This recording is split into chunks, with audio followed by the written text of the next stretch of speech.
Juzi tumezindua mkakati wa mapambano ya mmomonyoko wa maadili. Maana yake lazima sasa kwenye wizara yetu, kuanzia watu wa mitandao ya kijamii, wanahabari, wasanii, wachoraji, wacheza mpira, watu wa utamaduni, tuwe sisi wenyewe ndio tunabeba taswira ya mapambano haya ya mmomonyoko wa maadili. Isije kawa kama sisi ndani ya wizara yetu sisi ndio tunaongoza kuharibu maadili ya taifa letu.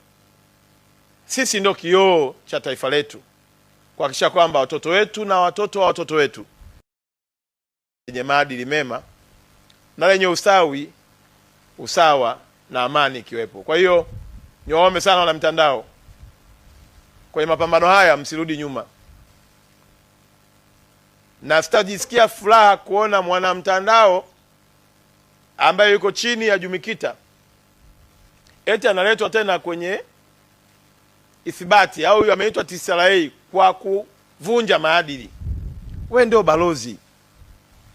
Usikubali uitwe na vyombo hivi kwa ajili ya kwenda kulaumiwa ya kwamba chombo chako kimetumika kuposti maudhui ambayo sio mazuri. Na bahati nzuri tumetembea kwenye ofisi, tumeona jinsi ambavyo mitandao ya kijamii inavyotengeneza fursa za ajira, lakini katika ujenzi wa uchumi wa taifa letu na kumfanya mwananchi apate taarifa kwa wakati.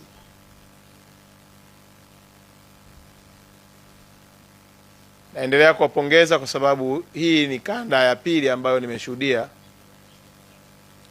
ikiwa na ofisi, ukiacha Dar es Salaam pale Sinza, hapa pia makao makuu ya nchi yetu mmeona jambo la busara kuja kufungua ofisi.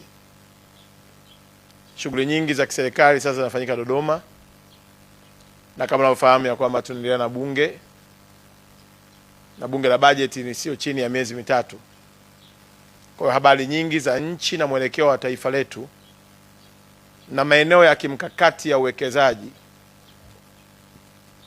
yanajadiliwa katika mji wetu wa Dodoma kupitia bunge letu la Jamhuri ya Muungano wa Tanzania. Kwa hiyo kuwepo na ofisi yenu mahala hapa ni jambo sahihi sana, na mnatimiza ndoto ya baba wa taifa ambao safari yake alianza ndugu yetu Daktari John Joseph Pombe Magufuli, na Daktari Samia akaja kuitimiza kwa vitendo.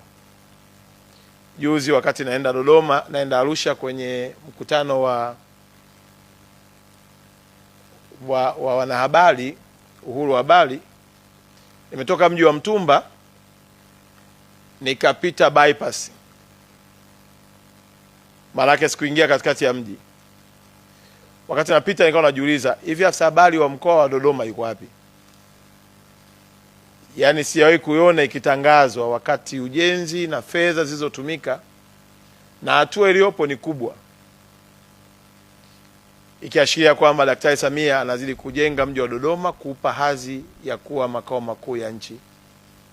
Na kazi yetu sisi wanahabari maana yake ni kuwajulisha wananchi nini kinafanyika.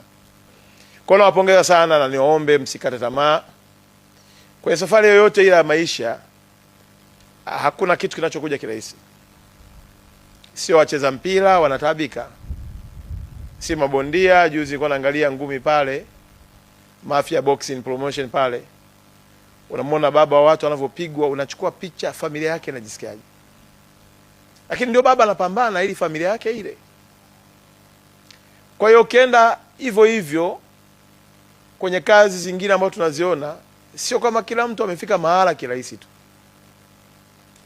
Kila mtu ana struggle yake. Hata leo mwenyekiti, wakati unaongea hapa kwa uchungu kwangu, unanifokea tu, lakini hujui na mimi nimestruggle kufika hapa nilipofika.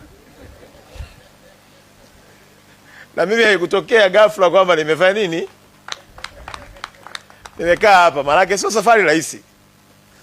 Kwa hiyo kila mmoja katika taifa letu anapita kwenye nyakati ngumu na nzito, lakini kutokukata tamaa ndio silaha pekee ya kufikia kwenye hatua ya kutambulika na kupata heshima ambayo unaitamani kuipata.